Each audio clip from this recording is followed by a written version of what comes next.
अस्सलाम वालेकुम दोस्तों, welcome back to the chemistry MCQ series. आज हमारे पास सेकंड टॉपिक है आइसोटॉपी का और मास स्पेक्ट्रोमीट्री भी इसमें डिस्कस करेंगे हम। तो बेसिक कंसेप्ट से ये टॉपिक लिखा गया है। इसमें जो है डिफरेंट है कंसेप्ट से जो डिफरेंट एमसीक्यूज लिए गए हैं उनके राइट ऑप्शन आपके साथ डिस्कस करेंगे। जो ऑप्शन इनकरेक्ट होगा वो भी देखेंगे वो इनकरेक्ट क्यों है। चलिए शुरू करते हैं।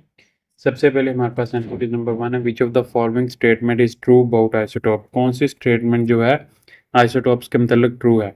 They have different chemical properties, wrong है। सेम केमिकल प्रॉपर्टीज होती हैं। दे हैव डिफरेंट टॉमिक नंबर मतलब के नंबर ऑफ जो प्रोटॉन्स या फिर इलेक्ट्रॉन्स होते हैं, नंबर ऑफ प्रोटॉन्स जो है वो सेम होते हैं, इनमें डिफरेंट नहीं होते, तो ये भी रॉन्ग है। They have different number of protons, तो ये भी रॉन्ग है। नंबर ऑफ प्रोटॉन सेम होते हैं जबकि नंबर ऑफ न्यूट्रॉन्स जो है वो डिफरेंट होते हैं। They have same atomic number but different atomic mass, तो ये यहाँ पर जो है डेल्टा ऑप्शन राइट है। बिकॉज टॉमिक नंबर जो है वो नंबर ऑफ प्रोटॉन्स होते हैं, नंबर ऑफ प्रोटॉन सेम होते हैं, जबकि जो टॉमिक मास है वो हमारे पास जो है टॉमिक नंबर यानी number of protons plus number of neutron से मिलकर बनता है। तो न्यूट्रॉन डिफरेंट होंगे तो टॉमिक मास भी डिफरेंट हो जाएगा। डेल्टा ऑप्शन यहाँ पर जो है राइट है। वो first discovered the phenomena of isotopy. Phenomena of isotopy किसने जो है सबसे पहले डिस्कवर किया था? जॉन डाल्टन है। जॉन डाल्टन ने एटॉमिक थ्योरी दी थी, इंग्लिश स्कूल टीचर था। और उसके अलावा जो है अर्नेस्ट रदरफोर्ड है। रदरफोर्ड ने हमारे पास जो है एटॉमिक मॉडल दिया था। उसके अलावा जो है फ्रेडरिक सोडी है। तो सोडी ने जो है सबसे पहले आइसोटोपी का फिनोमिना जो है डिस्कवर किया था। जे जे थॉमसन ने इलेक्ट्रॉन जो है वो डिस्कवर किए थे। इसके अलावा नेक्स्ट हमारे पास ऑप्शन नंबर एमसीक्यू नंबर 3 है, विच of the following isotope of carbon has the highest number of neutron. कौन सा आइसोटोप कार्बन का जिसमें हाईएस्ट नंबर ऑफ न्यूट्रॉन होंगे? तो कार्बन में हमें मालूम है कि नंबर ऑफ जो हमारे पास प्रोटॉन्स होते हैं वो हमारे पास जो है सेम होंगे तमाम तरह आइसोटोप्स में, और नंबर ऑफ प्रोटॉन 6 होते हैं। तो यहाँ पर C12, C13, C14 है। तो ये 12, 13, 14 इनका टॉमिक मास है। तो टॉमिक मास जो होता है नंबर ऑफ प्रोटॉन और नंबर ऑफ न्यूट्रॉन पर डिपेंड करता है। जब हमारे पास किसी भी एलिमेंट के जो है नंबर ऑफ प्रोटॉन्स जो है सेम होंगे तो उसमें जो जितने जिसका भी मास नंबर ज़्यादा होगा यानी एटॉमिक मास ज़्यादा होगा उसके नंबर ऑफ न्यूट्रॉन ज़्यादा होंगे। तो यहाँ पर C14 में हमारे पास जो है 8 न्यूट्रॉन होंगे, C13 में 7 और C12 में 6। तो यहाँ पर जो है चार्ली ऑप्शन राइट होगा। नेक्स्ट है हमारे पास है एमसीक्यूज नंबर 4 है, what is the relative abundance of most common isotope of hydrogen. Most common isotope of hydrogen की रिलेटिव अबंडेंस क्या है? ये एमसीक्यूज जो है वो काफ़ी हद तक कम आता है लेकिन फिर भी आ सकता है। तो ये आपने जो है डिफरेंट जो रिलेटिव अबंडेंस दी गई है बुक में वो याद कर लेनी है डिफरेंट आइसोटॉप्स की। तो हमारे पास 0.015 है, तो ये हमारे पास जो है हाइड्रोजन की है, लेकिन ये हमारे पास जो है ड्यूट्रियम की है। 99.985 जो है ये हमारे पास प्रोटियम की है, और ये हमारे पास जो है most common isotope of hydrogen होता है। 1.107 जो है ये हमारे पास C13 की है, जबकि 98.893 जो है ये C12 की है। तो बीटा ऑप्शन यहाँ पर जो है राइट होगा। Which isotope of neon is likely to produce the smallest radius of curvature in a mass spectrometer?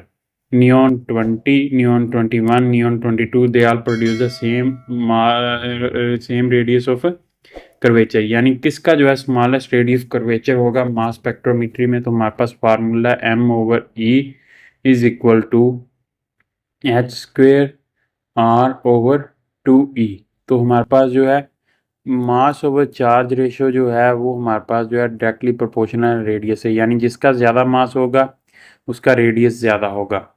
तो यहाँ पर हमारे पास जो सबसे ज़्यादा रेडियस होगा नियॉन 22 का, जबकि स्मॉलेस्ट उसने पूछा है तो वो हमारे पास अल्फा ऑप्शन जो है नियॉन 20 राइट होगा, बिकॉज इसका मास जो है सबसे कम है।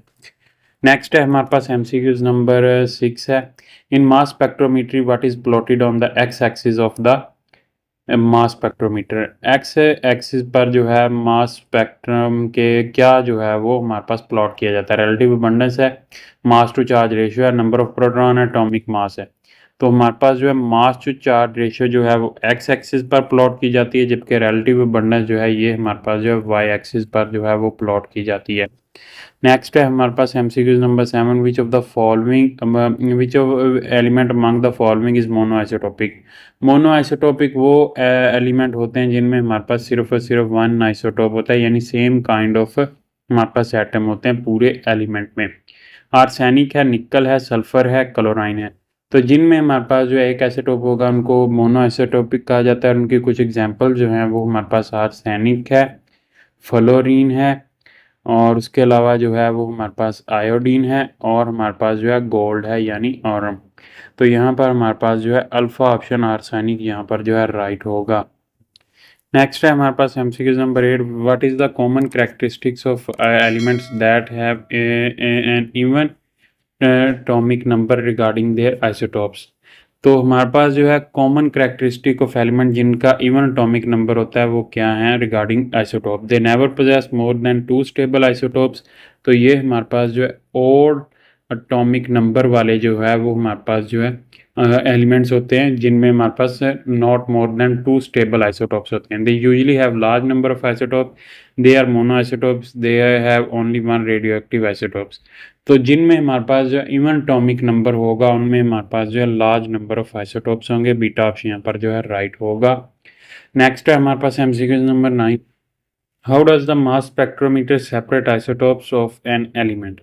मास स्पेक्ट्रोमीटर जो है आइसोटॉप्स को कैसे सेपरेट करता है किसी भी एलिमेंट के, by chemical properties, by atomic number, by mass to charge ratio, by number of protons. तो जो मास स्पेक्ट्रोमीटर होता है वो हमारे पास जो है आइसोटोप्स को जो है सेपरेट करता है on the basis of their mass to charge ratio. Mass to charge ratio पर डिपेंड करके वो डिफरेंट रेडियस पर फॉल करते हैं और उनकी रिलेटिव अबंडेंस जो है वो फिर निकाली जाती है। नेक्स्ट है हमारे पास एमसीक्यूज नंबर है जी 10, विच of the following isotope is most abundant in nature for sulphur. Sulphur के लिए कौन सा हमारे पास आइसोटोप सबसे अबंडेंट है। S32 है, S33 है, S34 है, S36 है।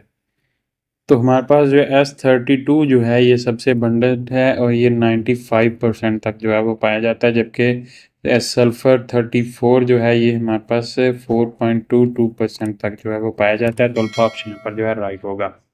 नेक्स्ट है हमारे पास MCQs number 11, what is the natural abundance present in the isotope 13C। 13C में हमारे पास कितनी नेचुरल अबंडेंस है। 98.899 की ये हमारे पास जो है C12 की है। 99.985 जो है ये हमारे पास हाइड्रोजन यानी प्रोटियम की है। 1.107 ये हमारे पास जो है C13 की है। चार्ली ऑप्शन यहाँ पर जो है राइट है। और डेल्टा ऑप्शन में 0.015% ये हमारे पास जो है ड्यूट्रियम की है। नेक्स्ट है हमारे पास एमसीक्यूज नंबर है जी 12, which isotope of hydrogen has 1 neutron. किस आइसोटोप ऑफ हाइड्रोजन में 1 न्यूट्रॉन होता है। प्रोटियम है, प्रोटियम में हमारे पास जो है कोई भी जो है वो न्यूट्रॉन नहीं होता। ड्यूट्रियम में जो है वो हमारे पास इसका एटॉमिक मास 2 होता है, एक प्रोटॉन है एक न्यूट्रॉन है। जबकि ट्रीटियम का हमारे पास एटॉमिक मास 3 है, एक प्रोटॉन और 2 न्यूट्रॉन है। तो यहाँ पर जो है बीटा ऑप्शन यहाँ पर जो है राइट होगा। नेक्स्ट है हमारे पास MCQs number 13, in the mass spectrometry formula M/E is equal to S²R/2E। तो उसमें पूछ रहा है कि हमारे पास मास स्पेक्ट्रोमेट्री के फार्मूला में E किस चीज़ को जो है वो कैपिटल E जो है वो किस चीज़ का डिपेंड करता है। स्ट्रेंथ ऑफ मैग्नेटिक फील्ड को, तो वो हमारे पास H जो है वो रिप्रेजेंट करता है। मास ऑफ आयन को जो है वो हमारे पास M है। स्ट्रेंथ ऑफ इलेक्ट्रिक फील्ड को जो है वो E है, और रेडियस को जो है वो R। तो चार्ली ऑप्शन यहाँ पर जो है राइट होगा। नेक्स्ट है हमारे पास एमसीक्यूज नंबर 14 है, what determines the position of isotopes on the periodic table. Position of isotopes on the periodic table कौन सी चीज़ डिटरमिन करती है।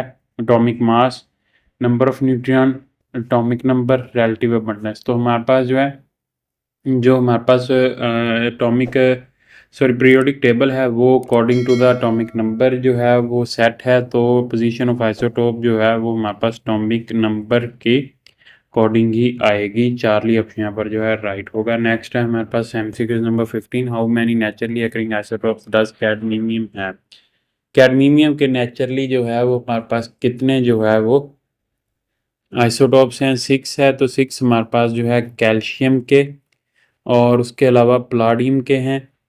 उसके अलावा जो है वो हमारे पास 9 है, तो 9 कैडमीनियम के आइसोटॉप्स हैं। 11 जो है ये हमारे पास टिन के हैं और 3 जो है वो हमारे पास डिफरेंट एलिमेंट्स के हैं, जिनमें हमारे पास हाइड्रोजन आ जाती है, कार्बन आ जाती है, ऑक्सीजन आ जाती है। तो यहाँ पर बीटा ऑप्शन राइट है। कैडमीनियम के जो है वो हमारे पास 9 आइसोटॉप्स हैं। तो ये हमारे पास जो है बोर्ड्स वगैरह के और इंट्रेंस एग्जाम में भी ये एमसीक्यूज पूछा जाता है कि एलिमेंट देकर उसके आइसोटॉप की तादाद पूछी जाती है। तो यहाँ पर हमारे पास जो है आइसोटॉप्स और मास स्पेक्ट्रोमेट्री का जो टॉपिक्स एमसीक्यूज थे वो कंप्लीट होते हैं। उम्मीद करता हूँ दोस्तों आपको वीडियो पसंद आई होगी। वीडियो पसंद आई हो तो इसे लाइक कीजिएगा, दोस्तों के साथ शेयर कीजिएगा। अगर आप इस चैनल पर नहीं है तो चैनल सब्सक्राइब करें, साथ बेल आइकन प्रेस करना। इस वीडियो में इतना मिलेंगे कि नंबर के साथ नंबर सारा ख्याल रखिएगा, दुआ में याद रखिएगा। तब तक के लिए अल्लाह हाफिज़।